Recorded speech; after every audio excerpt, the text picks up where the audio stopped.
Good evening. Thank you for coming. I didn't think so many people would come. This morning when I woke up at 4:30, this song was the first thing that came to my mind. And I haven't heard it in a while and I hadn't thought about it, but I was like, okay, that means I got to speak it tonight. A coworker of mine said, Anita, before you talk, you pray while you're preparing, so I did. Anyways, it's Steve Green's song. We're pilgrims on the journey of the narrow road, and those who've gone before us line the way, cheering on the faithful, encouraging the weary, their lives a stirring testament to God's sustaining grace. Surrounded by so great a cloud of witnesses, let us run the race not only for the prize, but as those who've gone before us, let us leave to those behind us the heritage of faithfulness passed on through godly lives. Oh, may all who come behind us find us faithful. May the fire of our devotion light their way. May the footprints that we leave lead them to believe, and the lives we live inspire them to obey. Oh, may all who come behind us find us faithful. After all our hopes and dreams have come and gone, and our children sift through all we've left behind, may the clues that they discover and the memories they uncover become the light that leads them to the road we each must find. Oh, may all who come behind us find us faithful. I put pictures on the tables so that you could see the people you're going to meet. I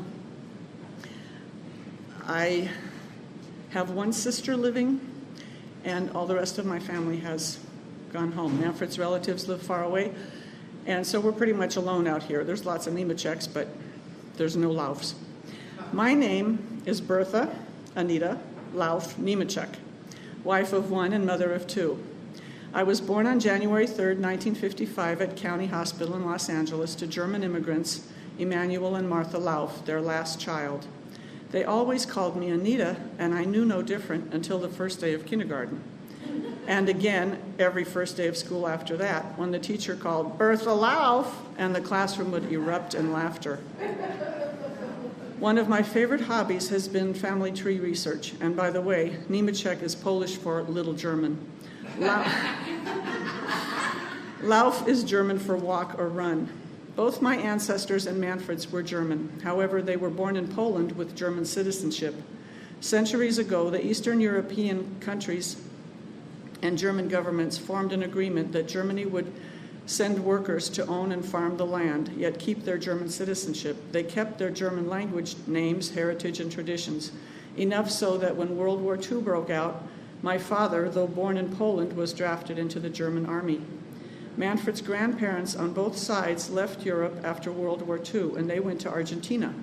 Manfred's father was born in Poland in 1922, close to the Czech border. I brought a copy of a book written by Franz Xavier Niemetschek. He was a friend and one author of Mozart's biography.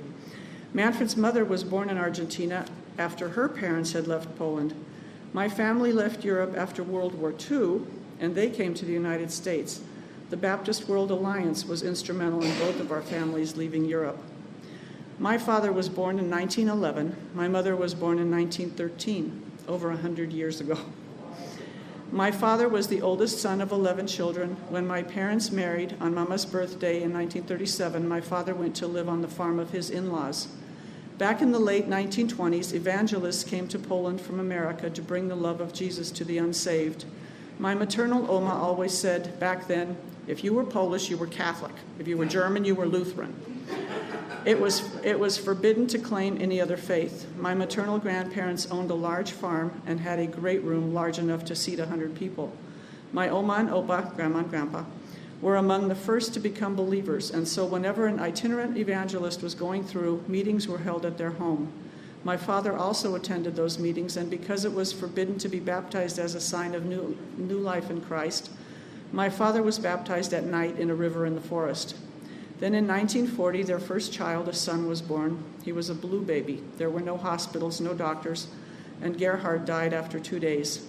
A few months later, my maternal grandfather also died. My father continued to farm the land, and though war had broken out, it had not reached them in the country. In 1943, my sister Hannah Ursula, a name she's not fond of, was born healthy and hearty. She lives in Azusa, but I didn't invite her tonight, otherwise she'd correct everything I say. Later that year, my father was drafted into the German army. He knew it was coming, and he had vowed that as a Christian, he would never use a weapon to kill or harm another person. So he asked the Lord to grant him this desire. He was put in charge of taking care of the horses, and thus was able to avoid direct combat. On his birthday in February 1944, deep in Russia, outside of St. Petersburg, my father was badly wounded. A grenade exploded right in front of him, and his lower leg was severely damaged. The medic wanted to amputate, but my father said, "It's my leg, I'm keeping it. Give me some bandages and I'll wrap it myself." The doctor said, "Lauf, for you the war is over." He was then started on the long journey back to Germany. His leg did heal, but he always limped a little bit. Meanwhile, back at the farm, the women were trying to take care of everything and had no contact from my father. As all the men were off to war, that left the women alone home. As each army advanced or retreated, the farm was pillaged. Sadly, my mother was raped by a soldier and consequently became pregnant. After that, my pregnant mother, toddler sister Hannah, and grandmother took what they could on a buggy and simply left the farm behind, traveling by horse and buggy, train, or walking till they reached West Germany. This was winter of 1945. In Germany, it was a law that the displaced persons from the east were placed in homes depending on the size of the house. My family was sent to Ostfriesland, East Frisia, near Holland, where they lived in a tiny cottage.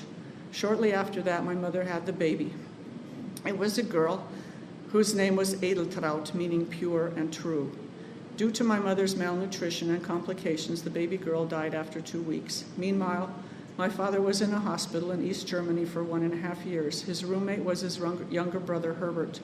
Papa had no idea where his wife and family were, but he and his brother did find out where their mother and 5 of their 8 sisters were. They were not released from the hospital until they had somewhere to go. So when he was released, he went to the address of where his mother was in the Stuttgart area of southern Germany. As the Lord shows himself in wonderful ways, the day my papa walked up the walkway to where his mother was living, next to him walked the mailman that brought a first letter from my mother asking if they knew where my father was. He immediately made his way to northern Germany and was reunited with my mother and sister and grandmother. I cannot fathom what that reunion was like, but their faith was not destroyed by their circumstances. They became members of a Baptist church. My papa used his carpentry skills to help build a new church building, and found work wherever he could, but they were always labeled immigrants, coming to take what others deserved. My parents didn't want to live like that, so Papa said, "We're leaving." Through their church, they connected with the Baptist World Alliance, which found a church in Groom, Texas, where a farmer was willing to sponsor the Lauf family of 4. And in 1953, they came to New Orleans on a ship full of refugees. My mother brought her old sewing machine. My papa had a large crate with all his carpentry tools. They traveled by train to Amarillo and then lived and worked on the farm in Groom, Texas for 15 months until they had repaid the farmer for their traveling expenses. Language was also an issue, but they made it work. Then they had to decide where they would go. My mother had a good friend from the old country, Bertha, who lived in Echo Park, Los Angeles, and my father had a friend in Milwaukee, Wisconsin, each responding that our family could come live with them until work was found. What to do? So my parents prayed and put out a fleece. Both wrote a letter to their person, put mail in a mailbox at the same time. Whichever letter was answered first, that's where they would go. Mama's letter came 1 day before Papa's. If they had moved to Milwaukee, I may have met Manfred a lot sooner. So in 1953, they loaded up an old pickup and were off to Los Angeles. 3 days after they arrived, my father was hired by the railroad as a carpenter, where he worked until he retired in 1976. My mother worked cleaning houses for rich people. She also sewed. In November 1954, they bought their first home in Pasadena, and on January 3rd, 1955, I was born. I was like the child of their promised land. Nothing to do with me, but they enjoyed being a family with bright hope for a better future. Why I say all this is my parents gave me a foundation in life based on faith and trusting the Lord. They were salt to the earth type people. I did not appreciate them or what they went through until I was an adult myself. They never looked back, never regretted their decision to come. The rest of the family stayed in Germany. In 1959, they bought another home in Pasadena when I was 4, where I lived until I was married at 27. That lot had a small cottage in the back, which my Oma moved into when she turned 80 and lived there until she died at 91. Until then, she'd always lived with my parents, which was not easy. She took care of me while my mother went to work. She baked bread, cooked for us. She taught me how to read the old Gothic writing in the German Bible. Strict does not begin to describe all 411 of her. Mama never spanked me, but Oma, she was old school. And now that I'm her age, I can appreciate how hard it must have been to have to take care of a child all day long every day. Papa wanted me to learn the piano. There was an old, mean geezer of a piano teacher in our neighborhood. I took lessons for a few years, but I didn't practice. So the teacher told Papa he's wasting his money. Papa said, at least teach her to play hymns. He did, but not anything like what Cheryl can play. I remember early in the morning, my parents would sit on stools at the pulled-out cutting board to eat breakfast. They had a Bible on the counter and always had devotions to start their day. At our dinner table, my papa always read a devotional after dinner, and then we would sing a chorus together. On Sunday mornings after breakfast, which my father cooked so his women could get ready in time for church, each of us would pray and then sing a song. On September 6, 1963, I was 8, there was a Billy Graham crusade at the LA Coliseum. We attended every night of the crusade, even my Oma, who didn't speak English. On Friday night, September 6th, sitting high up in the seats with my family, Billy gave the invitation to accept Jesus Christ as Savior. And when they started singing Just As I Am, I got up of my own accord and walked alone way down to the field in the middle of thousands of people. When I hear that song, it still makes me cry. There I gave my heart and life to Christ. I once heard a preacher say that if you were a child or if you went forward with a bunch of people, it wasn't real. I got up from my seat and I left the church. I am proof that it was real. Jesus found me between all those people in the stands. He spoke to my heart. On September 6, 2013, I flew to North Carolina all by myself to the Billy Graham Library to celebrate the 50th anniversary of my being saved. For me, it was like a pilgrimage, and I wanted to do it alone. I walked the grounds and sat on the benches in quiet meditation.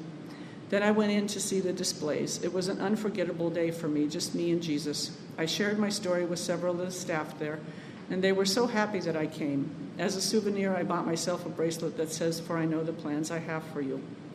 The next day I flew away, but the blessing will remain in my heart forever. During Sunday evening services at our German church, we always started with testimony time. If I didn't go forward often enough, Oma would ask if I didn't have anything to praise God for.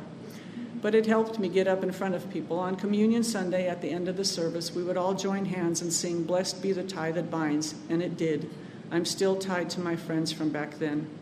When I went to school, and because my parents were so much older, my classmates' parents seemed so cool. I only took my parents to one open house.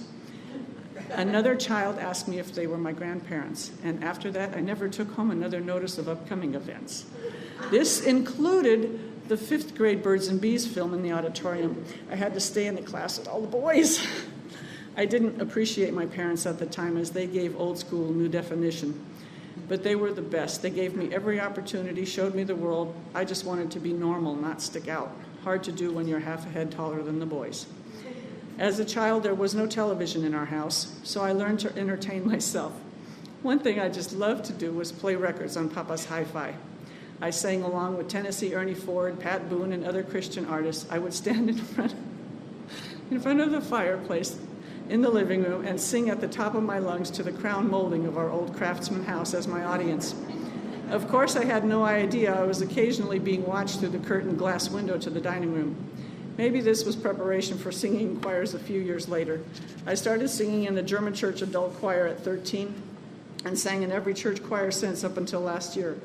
At German church, we had 2 choirs that alternated singing every other Sunday. I played for the men's choir while Manfred sang, and we both sang in the mixed choir, which I was also church treasurer. The German church we attended with other German immigrants was called Emmanuel Church, Fellowship of German Believers, located in Highland Park on Avenue 45, right next to the Pasadena Freeway. Papa was chairman of the church board from 1964 until his death in 2000. Mama's ministry was the church kitchen. She and Pat Cran will have a blast in heaven. Mama's name was Martha, and she had a fabulous gift of hospitality. I'll take up arms with those that say Martha of the Bible wasn't as good as Mary. My mama preferred cooking for 250 over 4 people at home.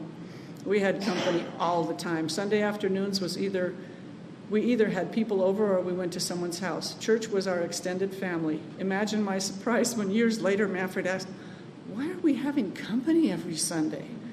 To him, Sunday afternoons were for naps. Both of us made a few adjustments, but his habit prevails. On Papa's birthday, February 3rd, 1962, when I was just 7, my sister deserted me. She got married. Hannah married Erwin Domke, who was also a German immigrant, but he came from the Ukraine. A funny thing is, my brother-in-law is 13 years older than Hannah. Hannah is 12 years older than I am, and Manfred is almost 5 years younger than I am, which makes a 30-year age difference for the brothers-in-law. So they have nothing in common. My nephew is 22 years older than our daughter. There were lots of children whom I went to Sunday school with. Every Sunday morning, all ages would gather before class. We'd sing, and the kids would have to say memorized Bible verses. We had Awana, went to church camp in Barton Flats near Big Bear. We gathered around the open campfire. When we were teens, we went to Hume Lake. Those kids are still like family. Now we meet mostly at funerals, but when together, it's like we just saw each other yesterday. We have a shared, rare history that others may not understand, but sure impacted our lives. When I was 13, Papa taught me how to drive at the Rose Bowl parking lot. He would let me drive home on the Pasadena freeway from church. Road trips, we only needed an excuse, and off we went. Not so much to go sightseeing as to visit friends or distant relatives, church conventions, whatever it was, we drove there. Many trips across Canada and the United States. As my Papa was in church leadership, he did a lot of networking on these trips, searching for possible German pastors for our church. If on vacation and it was Sunday, we went to the local church. My mother never drove, so Papa and I would take turns. If we were on long trips, each of us drove a tank until it was empty, then the other person would take over. We didn't stop in motels. We drove through or stopped at rest areas for a few hours. Mama took along plenty of food and would hand us sandwiches or streuselkuchen, coffee and tea for me, but out of thermoses. It was what we did. I thought it perfectly normal. Those were the good old days. I inherited the travel gene. My sister hates to travel. I've been to Germany 7 times and Brazil 9 times. The funnest thing I've ever done while traveling was parasailing in Cabo. Back in 1964, I was 9. We went to Germany for 7 weeks. This was my parents' first trip back. Sadly, my other grandmother had died, so I was the only grandchild that never got to meet her, but we visited everyone else. In the 7 weeks that we were there, we only paid for lodging 1 night. Otherwise, we were at relatives or friends. Mama sewed all her own dresses. She never wore pants. She sewed all her own clothes and most of mine, especially as I was 5'11" at 13. There were no tall pants back then or dresses to cover my knees. Her sewing room was the other bedroom upstairs, and when I was in my room, I could hear her listening to Christian radio while sewing. We had no television in the house until I was given one for my high school graduation. Mama was also big on my having a hope chest. I think she must have sensed that she wouldn't be around, but together we found china, silverware, and other things that we saved blue chip or green stamps and Betty Crocker coupons for. I don't entertain anymore, but they are a treasure from Mama, and I will cherish them always. Though my parents were willing to pay my way to university or Bible school, I was just not interested in studying. I graduated from Pasadena High School in January of 1972, just days after I turned 17. I went to PCC and entered the medical assisting program, from which I graduated in 74, a tender 19. The final semester of the program, we did office training, where we were sent into doctors' offices and learned hands-on, face-to-face with patients. We were able to request what specialties we would like to work in. This was done with the hope that one got hired after the training. I chose cardiology first, and OBGYN was my second choice. I see God in so much. The first office I worked in was for a cardiologist. Then the next rotation was to an OBGYN office. The OBGYN doctors offered me a job, and I worked there for 6 years. They also later delivered our children. While working for the OBGYN doctors, I came upon a situation that I couldn't tell my ultra-conservative parents, or anyone else for that matter. But a new doctor came on board, straight from county hospital training, who did in-office abortions. This was 1975. I was 20, innocent, shy, but I knew I had to take a stand. Added to that, one doctor was Catholic and the other was Mormon with 8 children. Their only stand against this procedure was to not make a profit from the abortions, which cost $350 cash each. So with doing that, they pretended nothing unusual was going on. On any given day, I might be giving a Mormon mother in her robe who was expecting her 9th child a shot to help her severe nausea, while down the hall a girl was taking care of something she didn't want. This in a large medical, beautiful building across the street from Huntington Hospital. After some private soul searching, I spoke with the doctor. I told him I was a Christian, which he already knew, and that I could no longer help him with doing menstrual extractions, as they were called. He respected my position, and the other assistants agreed to cover for me for those procedures. I house sat for this doctor when his family went on vacation. We were friends. I believe the procedure he chose to do led to his physical demise. Some years later, when I was already working for the cardiologist, he came there as a patient with an enlarged heart. There was nothing that could be done, just medications.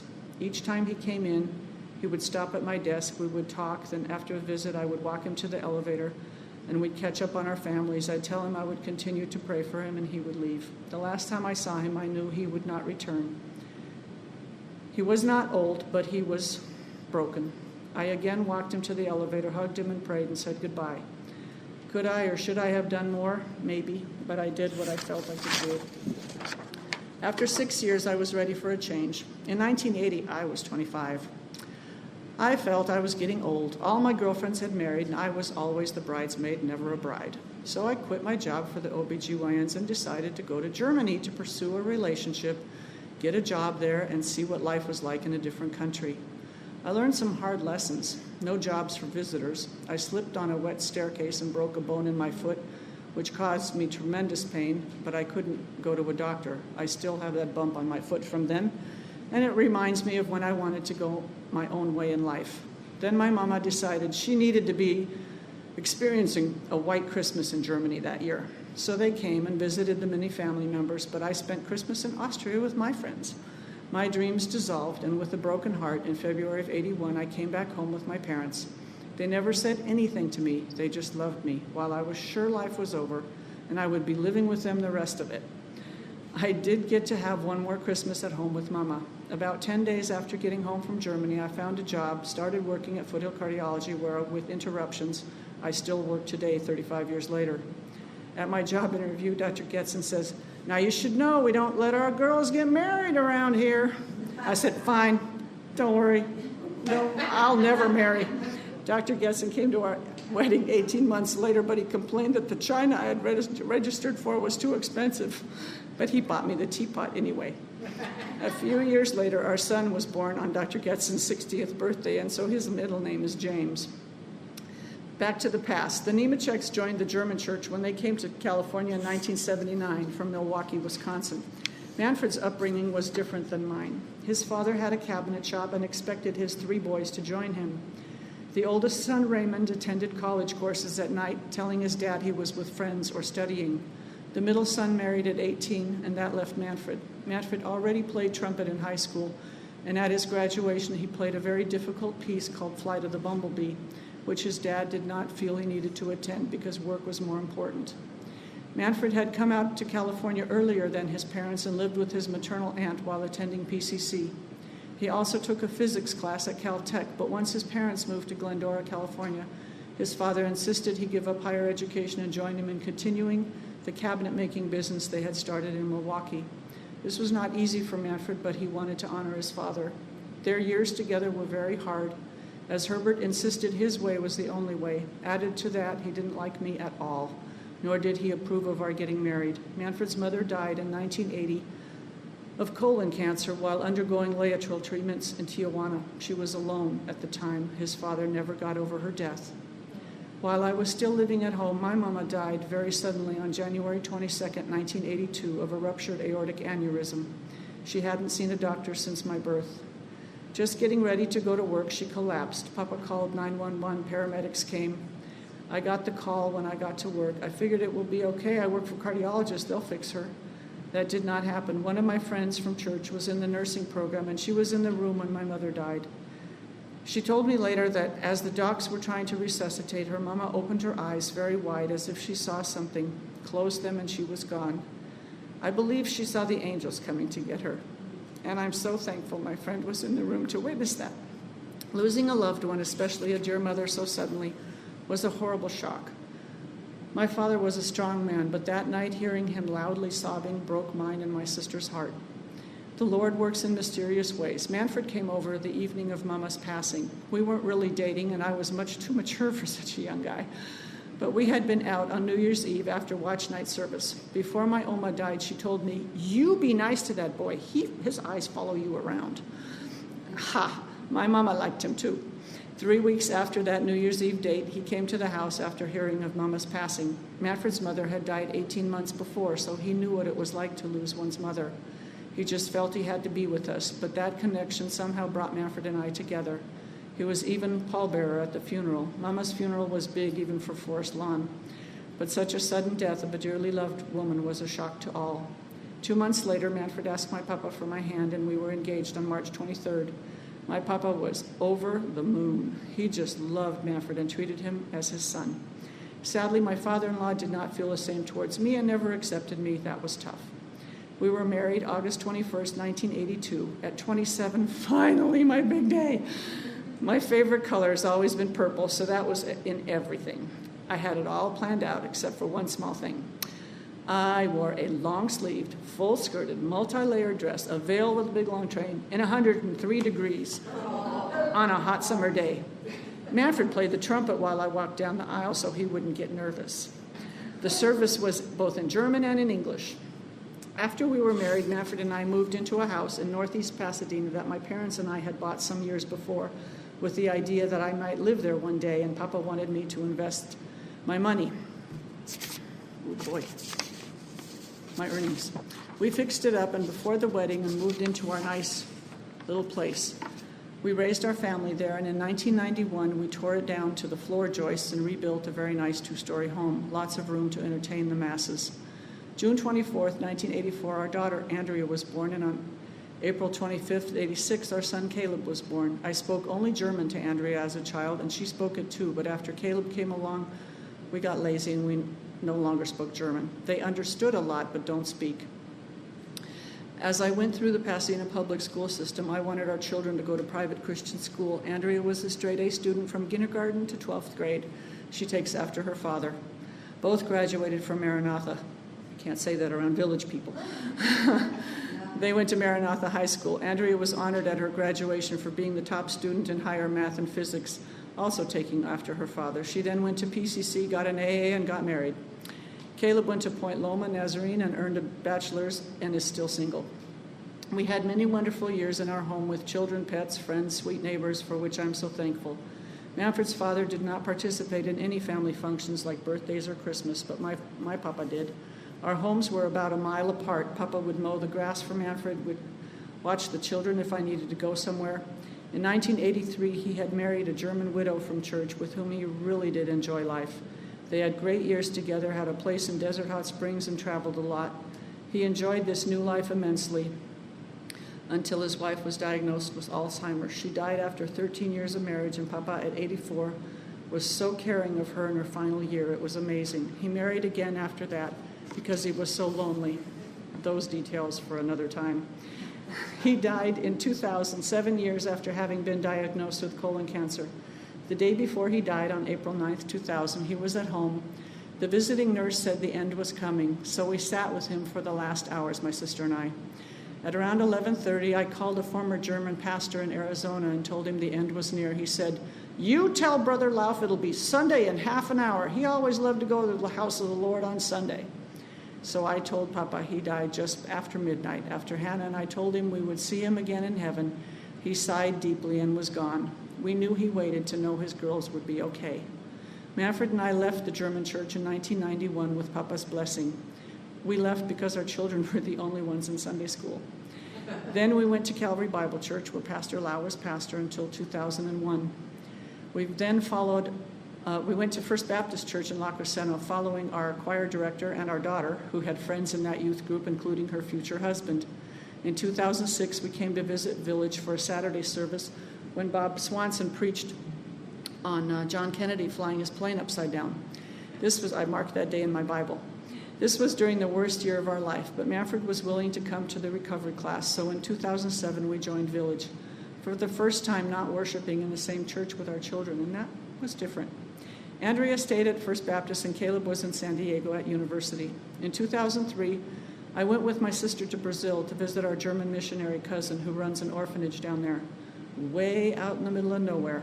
I fell in love with the children. They called me Anita. Some spoke German, but most only Portuguese. One teenage boy caught my heartstrings, Adenildo. He was 19 at the time, but had the maturity of about a 13-year-old. His mother had died when he was a small child, unknown father. Long story, but my heart just took this boy in like he was my own.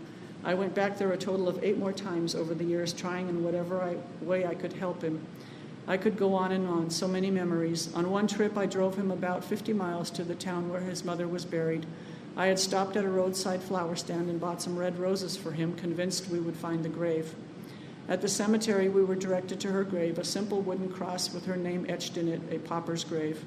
I gave him the roses and walked away for about 20 minutes so he could have some time to deal with the situation. Afterwards, he said, "Mommy, no one has ever done anything like this for me before. I will never forget this day." Then he added, "I love you," his only English words. Finishing the school we spoke German together. Finishing school was one item on the list. The school principal whom I spoke to said, if all our parents would care about their kids like you do, we would have many more graduates and successful citizens. Sadly, as Adenildo did not have any self-respect, no one to encourage him when I was gone, he couldn't keep a job and he quit school. I went back the next year, my final trip. He's now 33 and lives on a farm with a family where he is happy. We only communicate by Facebook. I'm sad that I'm not part of his life anymore, but I accept that it was for the season in his life where he needed a mother. The desire of his heart was to come to California, and we even got him a passport, but the authorities laughed when we said we wanted to book a trip for him. They said, young men like him will never come back, so we don't even grant visitor visas to them. Denied.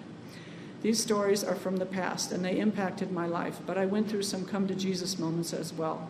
One was when our son Caleb was born. Andrea had been a breech baby, so I had a C-section with her. Then with Caleb, we scheduled the day, all was fine, went into the operating room, and the spinal was administered. I could feel complete numbness starting in my legs and moving up, not stopping at my waist, but to where I felt nothing to the top of my head. As the anesthetic was taking effect, I waved my left hand, pointing at my head, trying to get the message that something was wrong. I had no idea what was happening. There was total silence in the room. I was sure I was going to die. So I prayed that the Lord would be with Manfred and our children, give him strength to raise them and bless them. As soon as I was done praying and basically waiting for Jesus to take me home, I could feel the anesthetic start wearing off, with feeling coming back, moving downward. As soon as I could speak, I said, "What was it?" The doctor said, "Oh, it's just something that happens." I said, "No, I mean, what is the baby, a boy or a girl?" The OB said, "Oh, we haven't even gotten to that point yet. We were just waiting for you." A total spinal. No one ever explained it to me. I never heard of anyone else having gone through that, but it was my come to Jesus moment. I knew I would go to heaven if I died. It cemented my faith. What I'm also convinced of as a consequence of that is that during the needle in my spine, there was some nerve damage because I've had recurring shingles on my sciatic nerve in that spot for 13 years now. The doctors are baffled because supposedly you get treated with the pills and it's gone. Mine comes back whenever I'm under stress. I break out with blisters, and I know it's happening, and then I have to think about what I'm stressed about. Lastly, I want to share about being the wife of an alcoholic. I take partial responsibility, now in retrospect, easy to do. But I was living the life. We had a nice house, great kids, lots of fun, great church. Manfred was no longer working with his dad. I thought things were wonderful in my little world, but then things started to unravel. Manfred decided he was going into real estate. He took the courses, got hooked up with Dilbeck, and didn't sell a stick. Then in 2004, Leroy McNeese from First Baptist Church La Crescenta hired Manfred to work as a dispatcher at his high-lift rental company in Long Beach. A desk job is not what Manfred favors. I don't remember the day, but one day I got a call from his boss. "Anita, Manfred is on his way home. I had to let him go because he was found drinking on the job." I didn't believe him. I had no clue Manfred was drinking heavily. His choice was vodka, as it doesn't smell, supposedly. But there was never any in our house. When he split from working with his father had told him, "You will never be a success at anything," and words to the effect, "To dishonor your father as to leave, I will never forgive you." Manfred never told me how this hurt him until later. He tried to pretend all the while drinking to anesthetize the pain. So that afternoon I went online. I had to fix this. I found a Christian recovery center down in San Diego. He went there 3 times over 2 years for a month each time, costing almost $4,000 a visit. Every time he'd come home sober, saying he was cured. It didn't work, and neither did he. Meanwhile, our son was at Point Loma. Our daughter got married. House payments, time passed. After Christmas 2006, I realized he was drinking again. I said, "What are you going to do? You need help." The pastor at First Baptist Church had no experience with alcoholism, and he told us he couldn't help us. Manfred told me he would go down to the recovery place again, so we had Christmas, and on the 29th of December, he left. He didn't call, so I called down to the recovery center in Santee if he had checked in for another month. They said they hadn't seen or heard from him. I let another day go by. He wasn't answering his phone. Then I called the youth pastor of First Baptist Church, La Crescenta, and asked him where he would suggest I call if Manfred was off the radar. He said either call DMV to see if his Jeep had been reported in an accident or check the bank records. I did, and found on the credit card that he had checked into a motel. I called the motel, and they confirmed that he was in fact there, but they couldn't connect me. By this time, I was frightened to death. All kinds of thoughts going through my head. We had moved to Tahunga in August after having sold our home. I was all by myself that New Year's Eve. My daughter was with her husband. Caleb called from a trip to Paris shortly before midnight to wish me a happy New Year. I told him his dad was already sleeping. Then the gun started firing at midnight. I prayed, "Lord, I'm alone. Strange neighborhood, kids gone, Manfred not responding, just me. Please hold me, Jesus. I don't know how to start the new year alone." I then fell asleep and slept soundly until morning. I got up and went outside just in time to see the B-12 bomber fly overhead on his way to the Rose Parade, a tradition we looked forward to every year. I was at peace, didn't have a clue what would happen next, but I knew that Jesus was with me at the start of the new year 2007, even if everyone else was gone. I watched the parade on TV as a good Pasadenan would, or in person. And later that day, Manfred called and said he was okay and would be coming home the next day. I didn't know what to expect. How do we go on from here? But all the while, the Lord was carrying me. Manfred came home sober after having gone through some extremely dark nights and has not had the desire to drink since then, praise God. Just weeks later, Manfred got the job at Mr. Handyman, where he still works today. He loves going to work. It's the best job he's ever had. He doesn't have to stress about self-employment. He's independent at the same time. Shortly after he met with his father, they parted in peace. Not long after that, his father's body was found on a vacant field, having died of cardiac arrest. He's forever grateful that they parted in peace, and as that had not often been the case over many years. Life as I planned it was good for a time, and I'm thankful that our kids weren't home during this last part. But I've realized that I'm not in charge. I'll be honest, I miss having a house of our own. I thought I would live at 2365 Woodland Road until I died. On Tuesday, I decided to drive by there after work because I was going someplace to get Manfred a gift for his birthday. I was surprised to see that it had a for sale sign in front of it. We sold it 10 years ago in July, and now it was being sold again. I looked at the brochure to see how it looks inside. The realtor was a high school classmate of mine, so I wrote him asking if maybe we could see it one more time before escrow closes. He said that would be fine. We just had to make time with him. But it's not home anymore. Now we're renting a house in Sunland that I don't want to live in forever, but I've come to accept I'm not in charge. I still work for Foothill Cardiology, though not directly with the doctors anymore. I do credentialing, and I work in the administrative office, which is at a different location. And I get to work whatever hours I want to. I've been doing this for 9 years. They said I could come back and work whenever I wanted to. They knew I would take care of what I needed to do. But now I'm looking to retire in January when I turn 62. Stress causes me to forget things, and that makes me nervous. I don't know what the future holds, but I know who holds the future. I've recently also come to realize that I have to cut the apron strings that are no longer attached at the other end. A young man told me decades ago that I have the clings, and I do. I cling to my grandchildren. But I have to accept that they moved away. We can't just pack up and follow them. They'll move again. The family is spread out, so I'm learning to lean on Jesus more and more.